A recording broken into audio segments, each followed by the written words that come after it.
here, there's Lord. Whatever are two. You are, if the mood strikes anybody during this next section, if you want to pour yourself a drink, then you're going to get zero judgment from the stage. I can't promise from the crowd. From the stage, it's all good. Okay, so we are moving into our second section. Thank you guys for hanging with us. We have I'm over the moon of who we have joining us on stage today. I'm going to let them introduce themselves here in a second. But just to kind of help ground you in what we're talking about, it is a very challenging time to be an agency, to sell agency work, to I think try to provide this particular type of service. It's a very rewarding time and one that we're obviously still very happy to do, but there are challenges that exist today that did not exist, I think, even a couple of years ago. On that same side, if you are a client or a company who is thinking about hiring an agency, it is just as difficult. It's really challenging to understand what's important, what to ask about, how to vet the right partner. And so today we wanted to bring up two people who I think represent both sides of this coin. So Doug Dragowski is our first panelist. I'm going to let Doug introduce himself, a little bit about background. There's a little bit on the screen for him as well. Sounds good. Thanks, Kevin. As Kevin said, I'm Doug Dragowski. I spent the last 15 years in brand and performance marketing as a leader of the account management group at Rise Interactive, now Rise a Quad agency. My role was really developing and building client relationships, helping evolve agency operations, and then really driving client media and measurement strategies. So today I'm representing the agency viewpoint. And then second up, we have Julia Fitzgerald. Thank you. So I'm Julia Fitzgerald, and I'm representing the client viewpoint. I've been a CMO over the last couple of decades in both large companies and mid-sized companies. And as it turns out, mid-sized companies are my jam. That's what I like best. Done a lot of work in retail, retail-related. You guys can hear me? Yeah.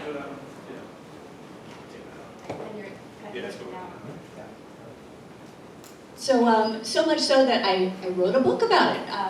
It's all about marketing in mid-sized organizations, because to be successful in a mid-sized company, it's a very different path than what you do in a large organization. So that led to a LinkedIn newsletter, which is called Mid-Size Matchup, where I try to find agencies that are good partners for mid-sized companies and mid-sized CMOs such as myself. So I think a lot about the space that we're about to discuss, and I'm really excited to be here. And microphones do not like you at all, because they should be working for everybody else. All right, no, sorry about that. Yeah, so we have I have read the book. Julia's book is fantastic, and Julia is, I should mention, one of our clients here, so she has the unique perspective on that. So the things we want to talk about today are, these are some kind of bingo-y words, but the quote-unquote changing landscape of agency partnerships, and it is changing dramatically. And I mentioned it at the top, AI is a very small part of that. It's a big component that everybody just wants to know, what are we doing about it?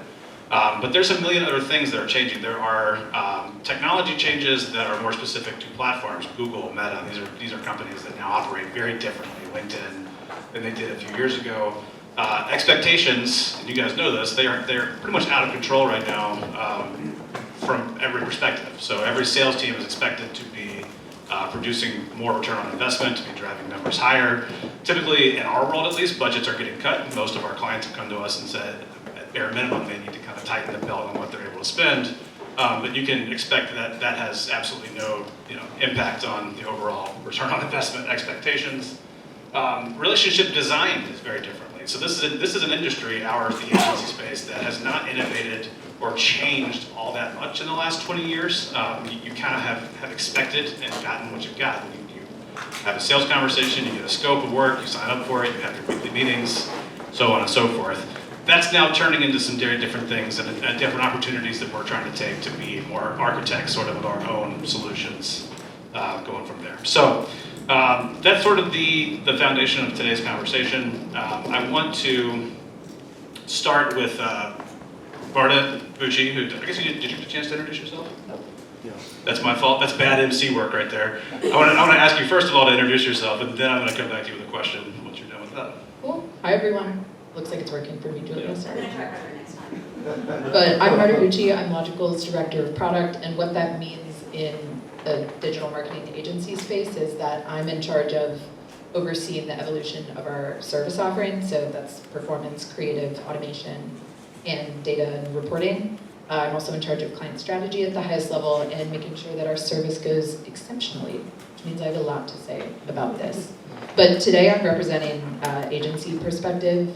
In my previous roles, I was in charge of selecting and managing agencies for digital and PR when I worked back in DC. So I'm a little bit of both, but I'm over here on this side of the stage with Doug, primarily representing the agency. Awesome. So Marta, I'm going to kick to you first, and this is just simple as the why. Why has it become so challenging? What specifically has become, I think, disruptive in the space as it turns into people looking for not just like a partner, but the right kind of partner? Yeah, there's a lot of factors impacting this right now, and so I think the thesis statement I would like for everyone to walk away with is old versus new, and the old way really not being applicable anymore when everyone is under such intense uncertainty, not just from like the economy, but frankly from a lot of what we talked about today, the AI hype. There's marketing teams in particular are getting budgets cut. A lot of our clients are going through this. Money is a huge factor, but also just all the noise around what do I need to do next really puts intense pressure on who you partner with to make these kind of decisions. And so the old model of agency relationships, for those of you who've been doing it for a while, was really your agency shows up with a report. How much are they cranking out? How much are they producing for you? And right now, in the new normal, as it were, the questions are a little bit different. It's, are you an extension of my team? What gaps are you filling based on the resources that I have with the budget and the resources that I have? So the new model requires a lot more focus, not just on output, that's so important, it doesn't negate it, but on chemistry, on strategy, on more, frankly, transparent and flexible and accountable conversations with each other. So the summary statement that I have for this is it's production with purpose. So you're not just producing for production's sake, but you're actually working with a partner to define the relationship, why you're here, what you're trying to get out of it. And I'm excited to talk with Julia and Doug today about how that actually looks in practice. Yeah, so I think to either one of you, or whoever has let's go first. Doug, I don't know if, since you have a microphone close to the board. Alright, is this really flipped on, or are you guys just punking? I think it's, I don't know. Alright. I honestly don't know the answer to this, and it threw me off my introduction. So Doug, why don't you start?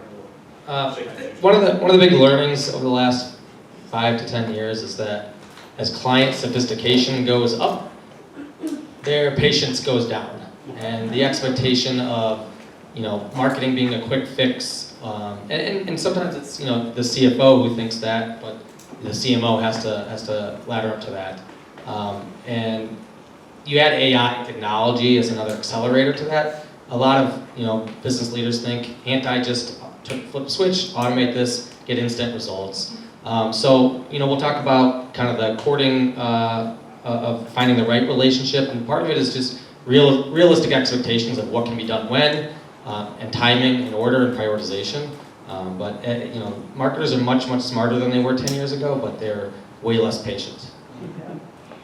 I would say on the, all right, we're there. The other side, from the client's point of view, is the dynamic environment right now. So AI is not just a marketing conversation, it's a business conversation, and everybody in the enterprise has an opinion about it.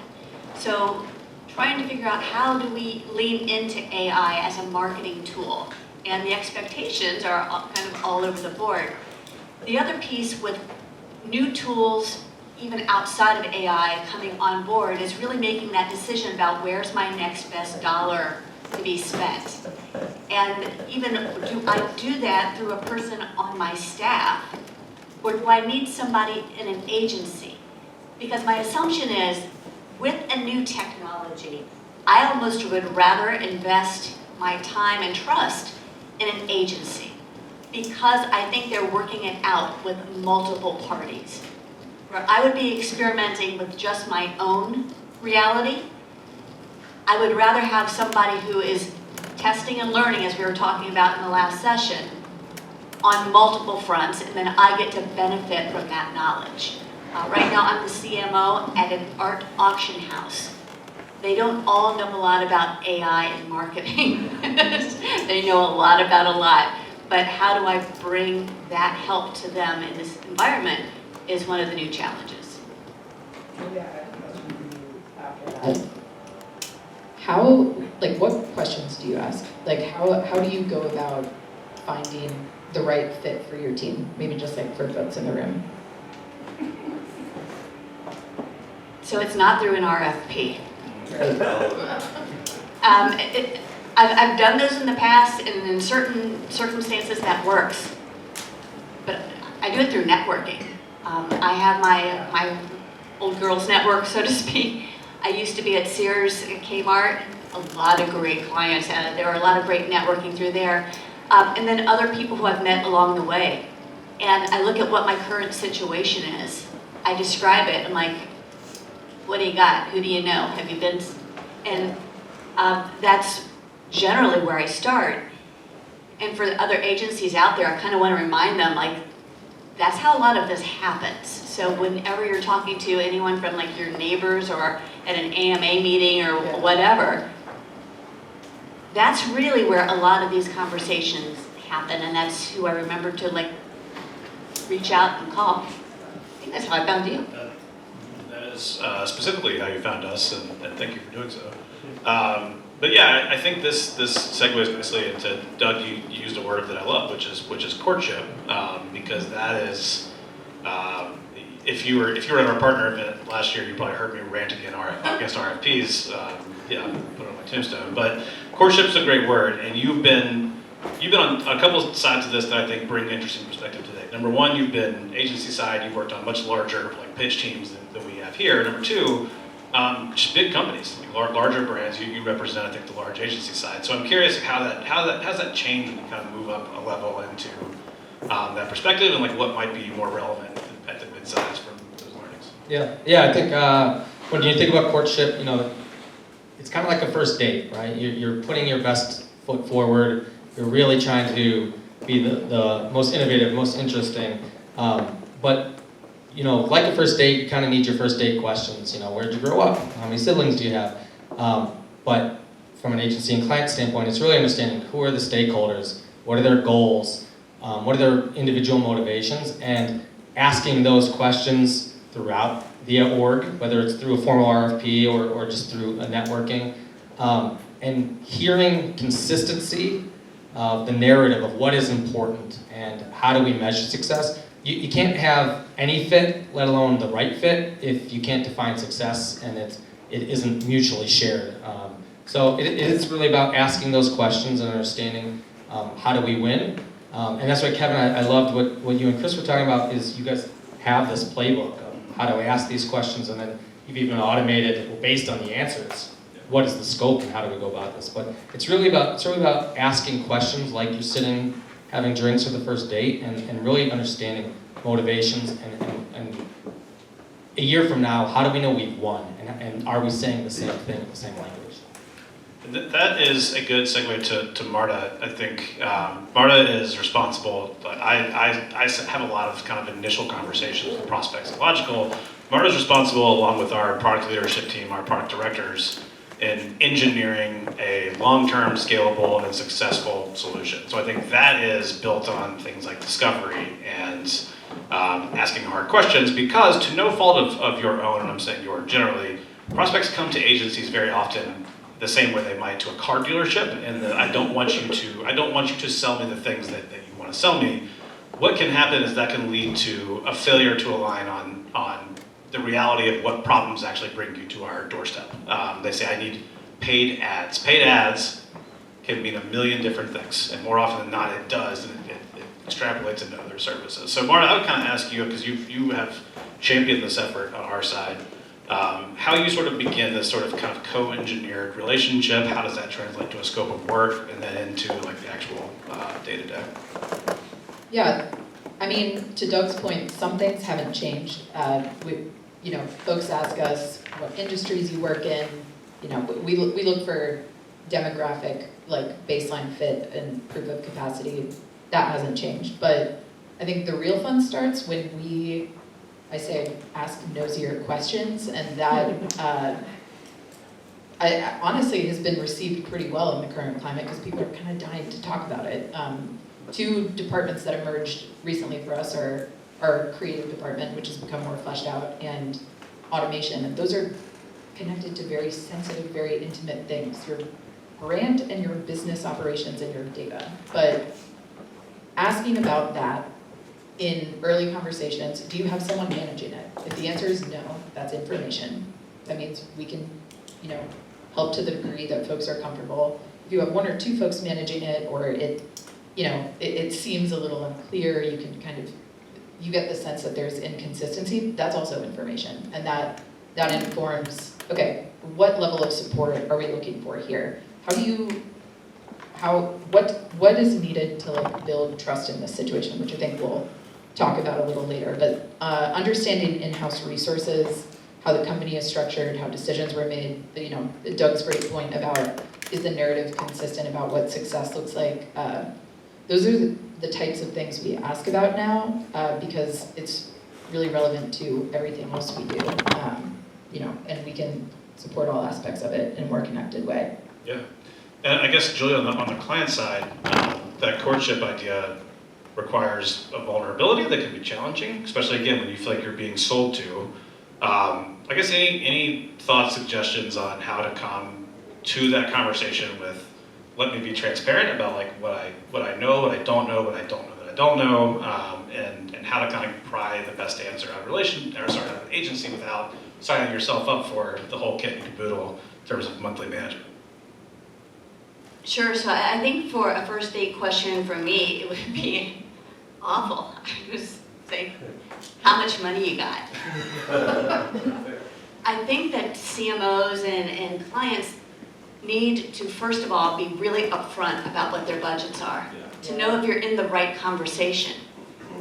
You don't waste anybody's time. And I used to have a boss who would say, never give them a price range, because if you tell them that's how much they're going to spend, and I'm like, right, isn't that the point? Yeah. But you're going to get the return on that. But I think what's hard is, the basis of the relationship is resources. It is money. So if you play these cat and mouse games, you're kind of wasting time. Yes. What is your budget?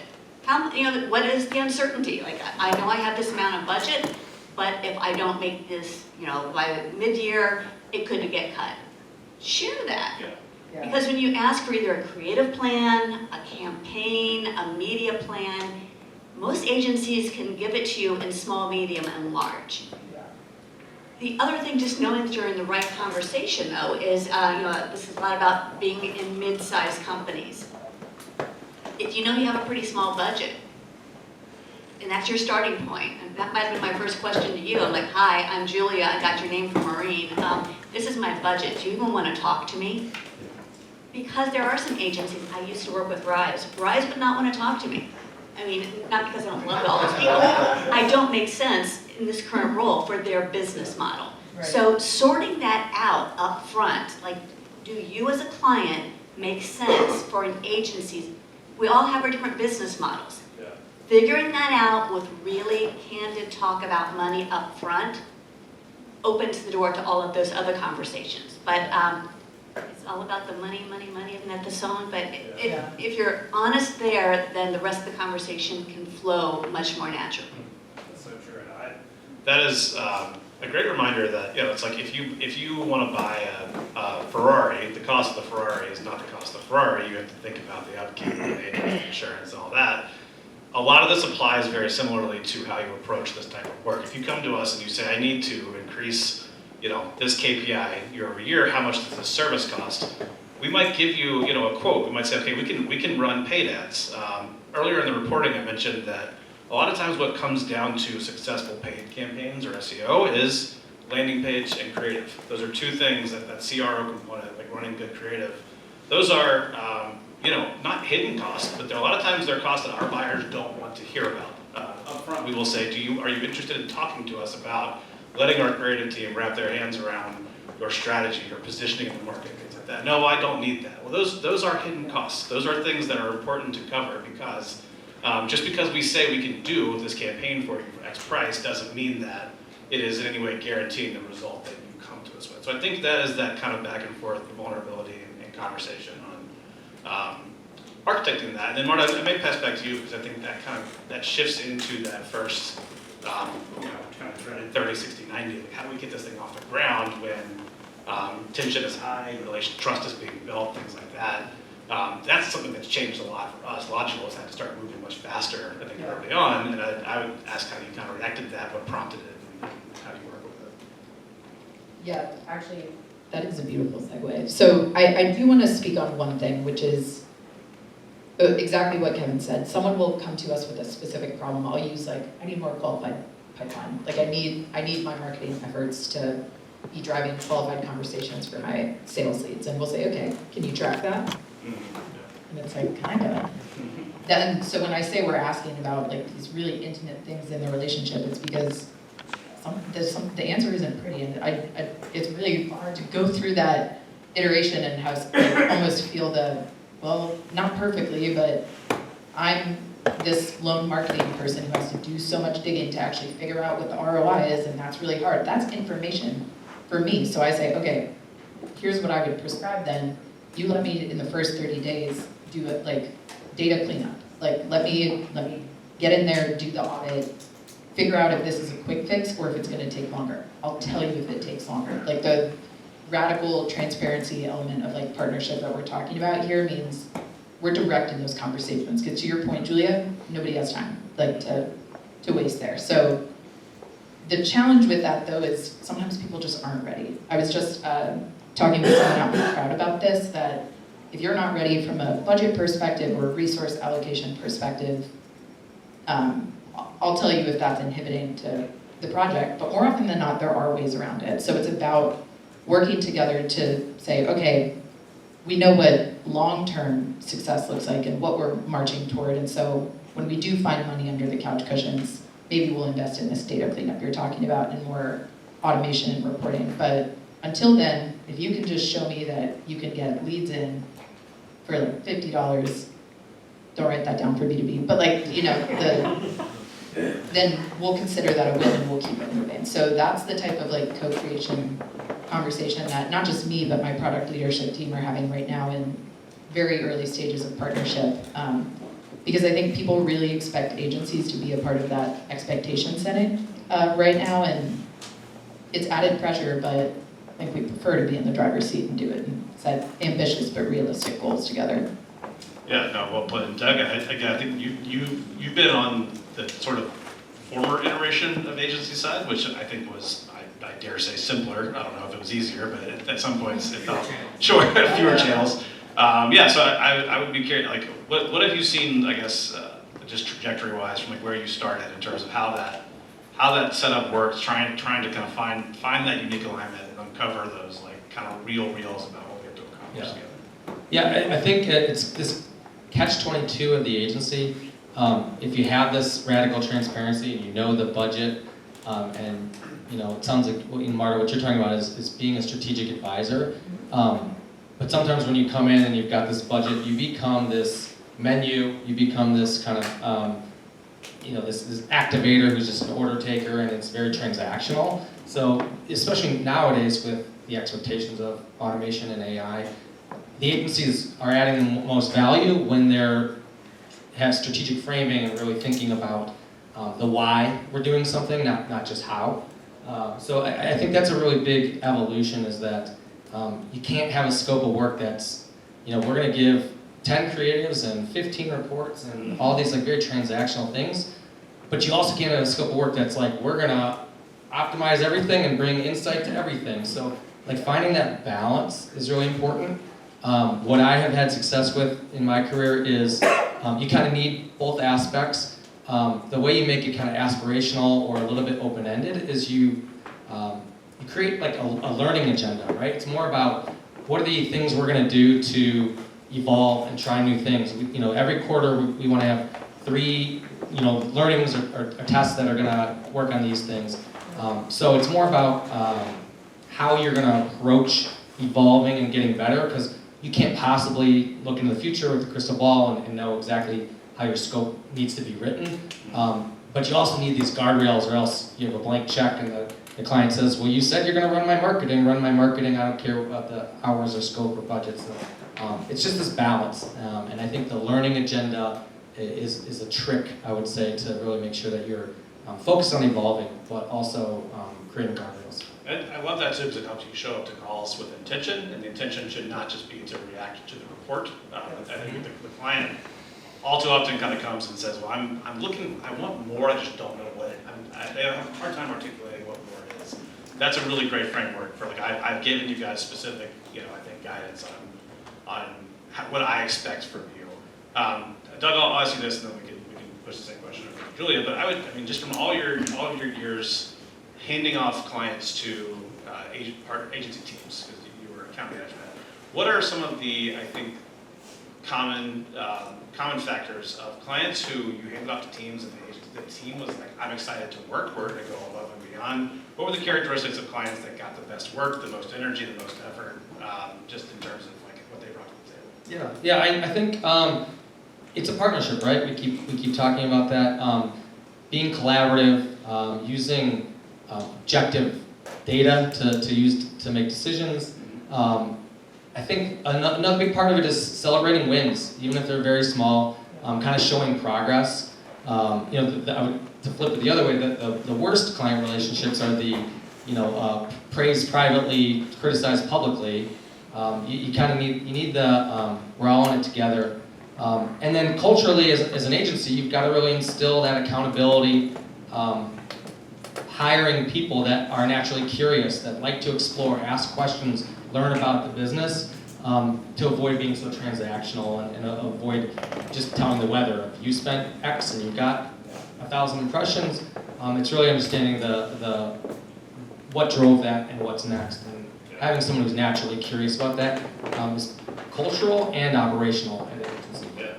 You notice how I asked Doug that, because we love all of our clients exactly equally. Never at bed. I'd like to build on the learning aspect that you were talking about. You don't always know what you need at the beginning of the year or at the beginning of a relationship. And I would say in this organization that I just started with in January, they hadn't done certain marketing activations in digital marketing. And I'm not doing this just to be nice to you, Kevin, but one of the things we had to do is, they were asking me these good, hard questions. What are your goals? What are the baselines? And you have to just be open and say, well, I don't really know. So let's make some educated guesses, and we'll put them out there, and then every month we go back and say, all right, how are we doing against these educated guesses? So what we'll have in year 2 is a baseline. And sometimes just saying, like, I don't know, this is a best guess, let's fund and march towards this goal. And I think what it does is it puts everybody, the marketing team and the agency in it together. And it's kind of like, all right, this is a shared venture. We might be right on the nose, we might be wildly off. But I think that helps with the learning. You said just my favorite 2 words, which is year 2, which is something we're always yeah. So I think that just kind of segues nicely, and Marta, I'll go back to you. So we talk at Logical about we want to bake innovation into every scope where we think our clients expect that. That is so much harder. Since we've kind of made that proclamation, we've realized that's harder to execute than it is to say. But everything we're talking about right here, there's this degree of uncertainty that exists in the selection and the evolution process. How do you, as the director of product, how are you like coaching your directors? How are you coaching our team to find ways to test, to innovate, and then communicate that value back to our clients. And I guess if you have like, this worked and this was spectacular failure, that's a very thing to do. Yeah, I, first of all, think our clients are absolutely correct to push us on this. In times like this, I'm frequently having conversations with our clients that are like, I know that you haven't done this before, but if I pay you enough, will you just figure this out? So the answer is yes. Like, I'll do my darndest, certainly. But when it comes to like how we bake that into the company and the scope, I think Doug made a point earlier, we can't make the scopes all loosey-goosey, and we also can't be like, we will do X hours of innovation every month. That's just not how it works. But it's kind of the cost of doing business for us. So what we do, I have heads of our product departments, and they have intentional meetings for like what I would call just like account and bandwidth work and keeping track of the table stakes, the stuff that needs to get done, but trying to make in more time for reflection, for I found this really cool thing, let's talk about it. And that communication flow coming up to me, we're testing this on this account. I tried this thing, making sure that that is structured in the company. And I'll be honest, that's imperfect right now. It's pretty hard to do when there's just client demands left and right. Requests, not demands. Yeah. Gently. But that's the reality of what it is right now. And I think it's correct to push us, but I also think it's pretty exciting because I think I said this when we were riffing on this panel earlier, but it's kind of fun. Like, marketing is actually like fun again, which is good because I was getting kind of bored. So it's making that space for fun and joy and finding things is actually what keeps it all alive and breeds that type of energy and chemistry and accounts. And on that note, Julia brought this up in our panel prep, which is probably about over to you. Is you mentioned you really want an agency to serve like a mentor capacity to you, which is such a breath of fresh air for us to be asked that, because I think there's a guardedness. I understand why, but there's a guardedness between sort of intellectual property on both sides. We're not always thrilled to give away, the secrets that could allow you to take something in-house. So I'm curious, like, what you meant by that, and sort of what success stories you've had with us or whoever. Sure, so again, from a more of a mid-sized firm, I have a smaller staff, and how do your staff members, how do you develop them? So the way I look at it is by bringing in agencies that have certain skills, this is how my team learns how it's done.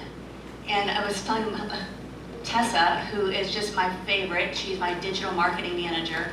When I was new there, I was asking her about how we get things done. How do you do this? And then where does that go? And then where does that go? And she answered me like 3 clicks down, and then finally she just looked at me, and we're doing this through Zoom, of course, and she's like, Julia, cut me a break. I'm an art history major. And I loved her even more. But how do I give Tessa a great example of what a digital dashboard should look like? Because the first one she gave me was written out in Word. I'm like, oh girl.